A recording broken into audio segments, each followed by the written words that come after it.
Pinter Pak. Lah, 1, 2, 3. Selamat siang Bapak Ibu sekalian warga RW 8 Pratama. Selamat jumpa lagi dengan channel kesayangan kita, channel RW 08 Babadan Pratama. Siang hari ini saya kedatangan tamu istimewa. Beliau adalah seorang guru besar dari Universitas Negeri Surabaya. Sebelah kanan saya, selamat siang. Selamat siang. Profesor Dr. Nani Setiawati MSI. Selamat siang, selamat bergabung dan berjumpa kembali dalam channel. Gini Prof, kita tahu bahwa negara itu ada unsur-unsurnya, ada warga negara, ada tanahnya, kemudian ada apa lagi ya? Ada rakyat, Ada ada rakyatnya, wilayah, ada wilayahnya. pemerintah yang berdaulat. Betul, dan bagian yang paling kecil dari warga negara adalah seperti kita ini ya, ada RT, ada RW. Nah, kita ada dalam cakupan RW 08 Pratama. Nah, menurut Profesor Nani kira-kira seperti apa seharusnya menjadi warga negara yang baik khususnya di lingkungan level tingkat RW gitu ya? Ya, terima kasih Pak Helmi. Sebenarnya ketika kita bicara yang tinggi ya seperti warga negara, kita bicara ketahanan nasional, kita bicara itu sebenarnya yang terkecil itu adalah keluarga. Keluarga ya. Makanya ada rukun RT, ada RW, rukun tangga, rukun warga dan seterusnya. Nah, saya mengucapkan apresiasi yang luar biasa ini ke Pak Helmi yang luar biasa ini memutar terus ya mikir terus sehingga ingin melakukan suatu upaya terobosan seperti sekarang ini. Kebetulan siang hari ini saya yang diminta untuk berbicara terkait dengan kebetulan saya mengajar tentang kewarganegaraan ini Pak Helmi. Jadi bukan suatu kebetulan ya, bukan nepotisme juga. Teman-teman semuanya, Bapak Ibu semuanya, juga siapapun yang sedang menyaksikan siaran ini.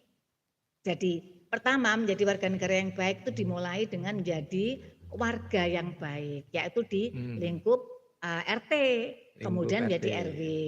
Menjadi warga yang baik diantaranya yang paling gampang adalah mematuhi semua peraturan yang sudah dibuat oleh RW. Dimana setahu saya RW ketika membuat peraturan insya Allah selalu meliputi RT. RT itu yang milih kan kita, pemilihan RT RW ya. Setahu saya begitu ya Pak Elmi. Iya, dari RT, ketua RT dipilih oleh warga, nanti ketua RW dipilih oleh para ketua RT. Iya, nah setahu saya juga setiap kebijakan selalu ada sosialisasi dulu dan sebagainya. Misalnya yang paling ini setahu saya ya misalkan nih ada aturan untuk membayar IPL.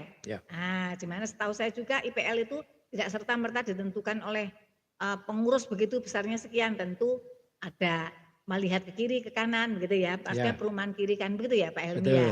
Nah, kemudian ada aturan-aturan, ada setahu saya juga ada sanksi, ada punishment, ada reward dan itu sudah dilakukan. Luar biasa begitu Pak Helmi. Iya betul, jadi Prof Nani seperti yang kita ketahui untuk RW 8 Pratama ini rewardnya kita berikan setiap bulan. Itu berupa undian, bagi yang beruntung akan mendapatkan sembako. Nah, punishment-nya sementara kita belum melakukan semacam denda, tidak terhadap keterlambatan pembayaran IPL. Tidak mengangkat sampah juga belum dilakukan ya? Belum, tapi kita hanya memberikan sanksi administratif bagi warga yang belum menyelesaikan IPL-nya, belum bisa dilayani untuk keperluan administratif ke RW. Nah terus gini Prof, ini kan ada tata tertib aturan hidup berumah tangga, bertetangga di RW itu ya, yang diputuskan oleh seluruh, ditandatangani oleh seluruh ketua RT dan pengurus RW. Sejauh ini tata tertib di level RT dan RW itu tentunya akan berdasarkan pada undang-undang di atasnya. Kira-kira sebaiknya bagaimana untuk membuat tata tertib yang RT dan RW itu agar tidak nantinya itu bertentangan dengan undang-undang yang ada di atas? Ya, jadi memang begini Pak Helmi, memang ada aturan lex spesialis derogat lex generali. Aturan yang khusus akan menghapuskan aturan yang umum, aturan yang baru akan menghapuskan aturan yang lama selama tidak bertentangan. Jadi ketika kita membuat suatu peraturan harus kita lihat aturan di atasnya. Jangan sampai aturan itu bertentangan. Nah, tentu tidak akan kondusif nanti misalkan. Jadi kalau mau buat aturan bisa cek sekarang, apalagi sekarang zamannya kemajuan digital, kita pengen buat aturan apa gitu langsung cek aja, ada nggak peraturan yang ada di kelurahan, Mhm ada mhm. nggak peraturan yang ada di kecamatan, Iya ada iya nggak peraturan yang ada di Pemkot Surabaya, iya itu iya. semua ada. Jadi ketika kita membuat aturan, mengacu aturan yang di atasnya sehingga tidak menimbulkan kekacauan dan akan Iya. lebih baik lagi kalau aturan yang mau kita buat, kita lakukan dulu mungkin Pak Helmi dan pengurus bisa tanya ke kelurahan, ke Bu Mhm. Lurah, atau ke kecamatan. Kira-kira kalau membuat aturan sini boleh enggak ya? Kalau Iya membuat aturan ini iya. boleh enggak ya? Nah, begitu seperti itu. Jadi dengan demikian aturan yang dibuat itu akan diterima dengan baik. Karena buat aturan itu tentu apalagi kalau aturan itu yang misalkan berbau uang gitu ya, Pak Iya. Helmi. Wah, pasti penolakannya itu sangat tinggi. Iya Kadang iya. masih di antara kita tuh masih mikirnya, "Oh, enak ya pengurus RW itu yang narik-narik uang." Padahal setahu saya juga nggak ada gajinya Iya. pengurus RW itu. Seperti kita ketahui luar biasa di RW 8 ini yang dapat ketua RW itu pun tidak diambil. Ya mudah-mudahan sih seterusnya untuk RW Iya. 8. Tetapi orang kadang nggak tahu, waduh enak ya dapat uang sekian juta. Padahal semuanya ada dan setahu saya memang terbuka. Jadi intinya ketika kita membuat peraturan-peraturan harus selalu mengacu pada peraturan yang di atasnya dan akan lebih baik lagi sebelum di-share itu kita diskusikan lebih dulu Diskusikan dengan dulu. pengurus inti, kemudian Mhm. dengan ketua RT itu akan lebih bagus kan? Iya Nah iya. baru nanti, tapi setahu saya selama ini begitu kan Pak Begitu Helmi? ya, kira begitu. Cuman ini Prof, jadi yang sering dihadapi oleh perumahan tidak hanya di Pratama itu masalah parkir kendaraan. Oh iya betul. Nah ini sebaiknya seperti apa kita dalam menyusun peraturan? Kadangkala itu terutama di Pratama ini satu rumah bisa lebih dari satu mobil. 3 Ada sampai dua 5. sampai padahal garasi yang dia miliki hanya mampu menampung satu atau dua mobil. Mhm. Itu kira-kira sebaiknya bagaimana kita agar rukun tetangga kita sebagai warga negara baik yang baik tadi itu bisa terlaksana dengan baik? Beberapa Ya. hari yang lalu saya mendengarkan di SS karena saya ini penggemarnya SS ya Pak Helmi. Iya, Kalau nggak salah kemarin ini mulai meluaskan tempat-tempat parkir digital. parkir Digital. digital Nah, ya. kita belum sampai ke situ mungkin, tapi mungkin Hmm. nanti perlu didata Pak Helmi, satu rumah punya berapa mobil, terus Mhm. kapasitasnya berapa. Seperti rumah saya dulu di Blok OO itu kan maksimal 2, Iya satu di dalam, satu di luar. Nah, iya. padahal waktu itu mohon maaf saya punya 3 kan, sehingga terpaksa yang satu ditaruh di perempatan itu yang di pinggir jalan. Ya alhamdulillah waktu itu aman. Nah, Iya tetapi memang perlu diperbincangkan lagi, kalau perlu ya pengurus RT-nya itu nanti akan misalkan satu rumah, bahkan ada saya lihat satu rumah yang nggak ada garasinya. Padahal mobilnya itu minimal satu pun atau 2 itu juga mengganggu, belum dengan sebelah dan seterusnya. Jadi iya. mungkin, nah tahu saya juga di beberapa kampung Pak Elmi, di beberapa Mhm. perumahan yang saya tahu, rumahnya teman saya dan sebagainya, itu menyediakan tempat, yang tempat itu dikelola oleh, eee, perumahan itu dan mereka Mhm. bayar. Jadi ada kayak Mmm. lapangan kawasan begitu, itu digunakan untuk parkirnya yang punya mobil lebih dari satu, beberapa Mmm. kawasan itu ada. Iya Tapi iya ada iya. juga yang di kampung-kampung daerah dekatnya Margorukun dan sebagainya yang jelas nggak punya halaman, itu juga begitu. Nah, diparkir di pinggir, Iya cuman nggak iya. tahu itu bayar seperti apa. Mmm, Ada mhm. juga kan di daerah Malang, kebetulan kakak saya tinggal di Malang. Nah, parkirnya di salah satu pertokoan kan, Iya di iya, Ramayana. Nah, di sebulan Ramayana. 250 dan Iya. setengah.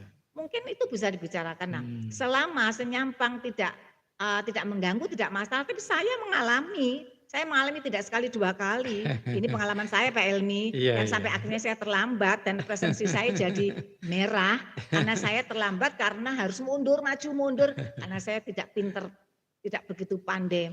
Ini kira-kira cukup apa enggak ya, melewati 2 ini. Nah, jadi maksud saya Pak Elmi, Iya ini iya. juga teman-teman semuanya, Bapak Ibu semua yang menonton podcast ini, saya tidak menyebut satu 2 orang nama, tetapi bagi yang merasa parkir mobilnya di depan, tolonglah ditoto, kalau pinggir kiri semua. Iya Sepakat itu iya. Pak, waktu Iya di iya iya. rumah belakang. Atau Heeh. berjajaran kiri kanan tapi pastikan itu bisa masuk. Jadi jangan membuat orang nanti kalau keserempet jadi sulapan. Ah, iya kan? Iya Ah, iya gimana iya. itu coba? Iya baik, terima kasih Prof. Jadi begini memang masalah parkir itu, adalah kesadaran masing-masing ya. Cuman begini, Mmm, kira-kira dari sisi administrasi atau legalisasi hukumnya, di Pratama ini banyak sekali tanah-tanah kosong yang kita tidak tahu pemiliknya siapa gitu ya. mhm, Artinya dari pihak developer pun juga sudah tidak tahu karena tanah itu sudah Tidak pernah bayar ya? iya, dia tidak membayar IPL dan kita tidak tahu menghubungi ke siapa karena sudah dipindah tangankan dan lain Biasanya nih kalau mau sebagainya. dijual ya, Ya, biasanya baru begitu. datang.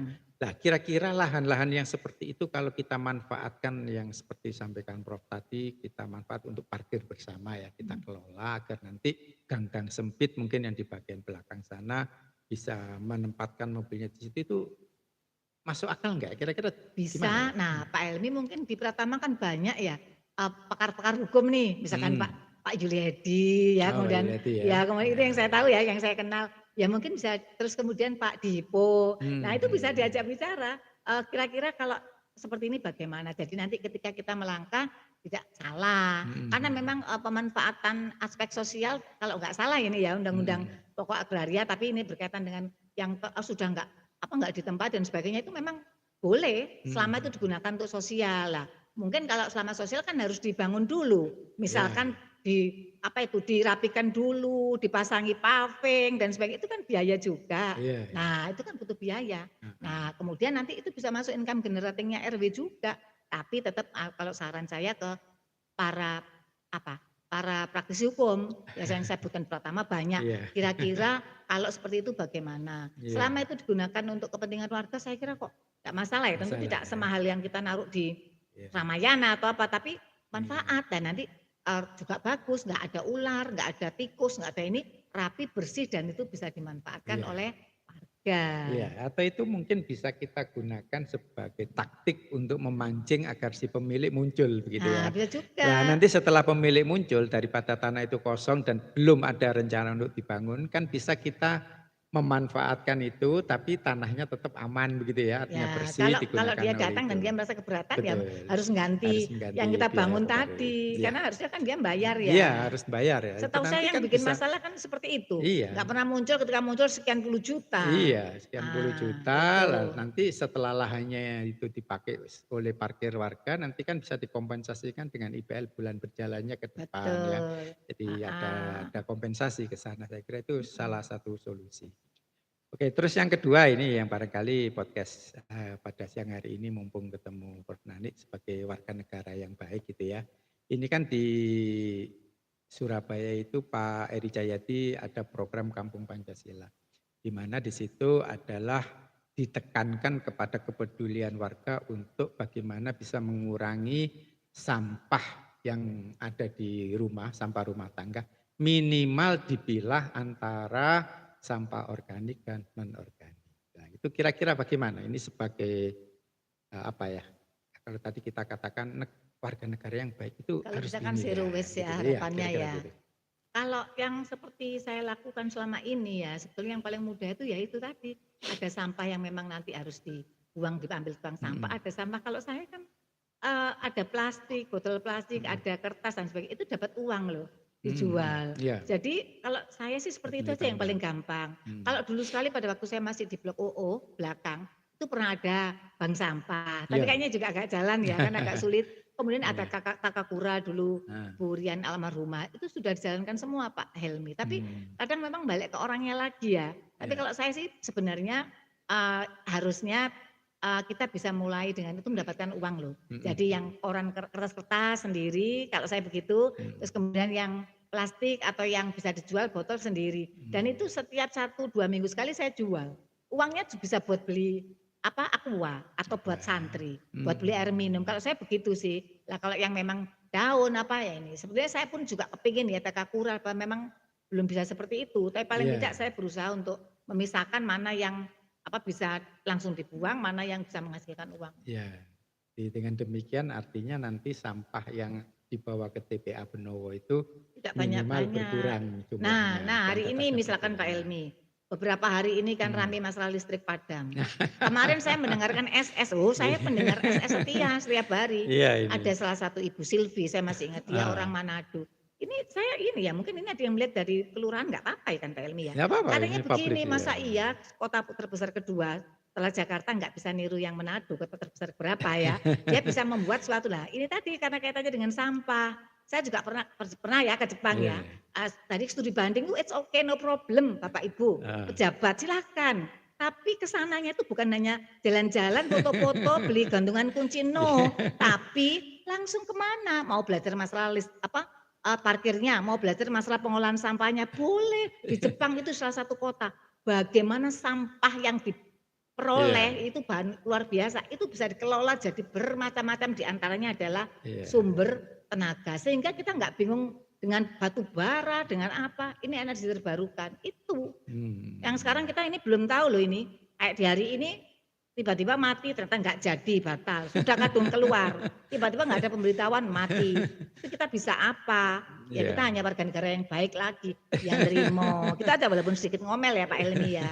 Iya, Hmm, iya memang akhir-akhir ini PLN memberlakukan pemadaman bergilir hmm, bagi khususnya untuk di Surabaya ini dan rata-rata dapatnya 3 jam kalau kurang enggak salah, lebih. kurang lebih 3 jam ya. Mm-mm. Ya, oke terima kasih dan yang terakhir ini apa Prof terkait sama bincang-bincang sore ini untuk masalah yang tadi ya, jadi warga negara yang baik tadi itu ada di Pratama ini kalau saya lihat di laporan ya, kita punya KSH.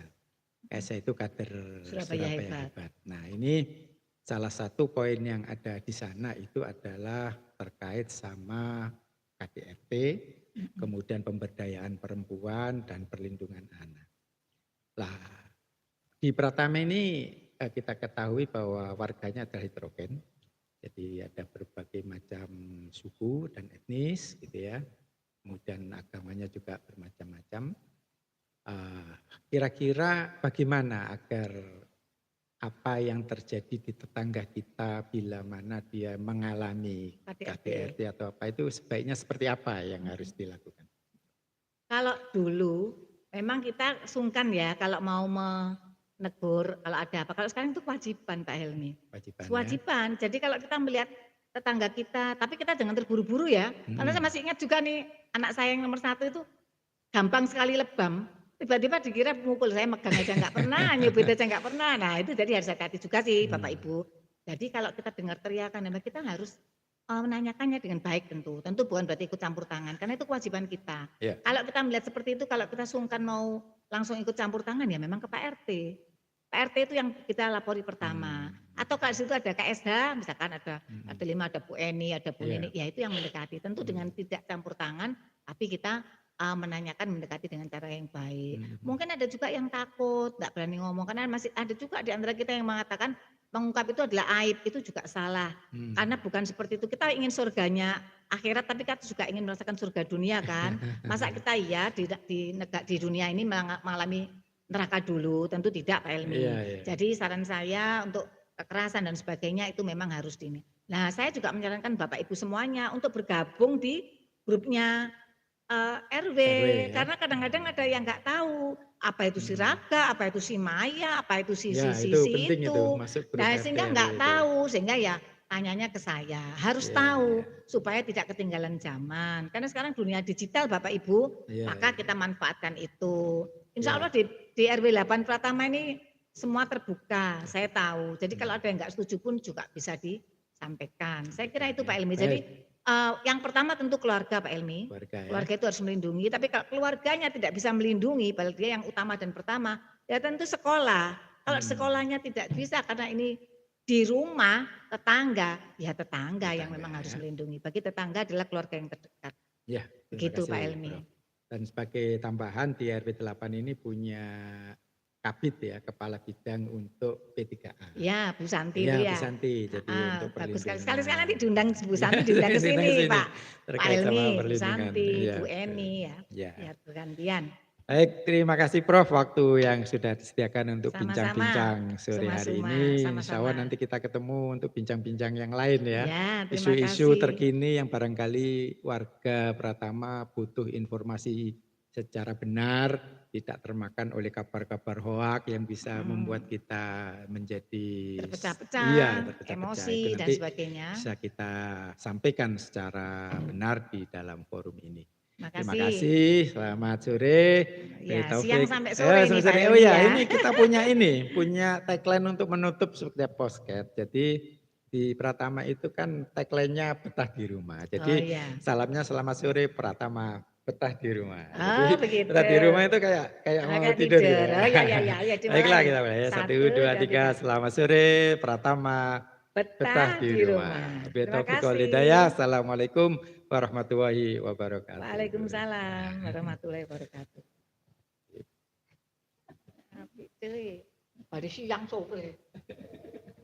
Sore. Ngono nek Ayo digawe cover deh.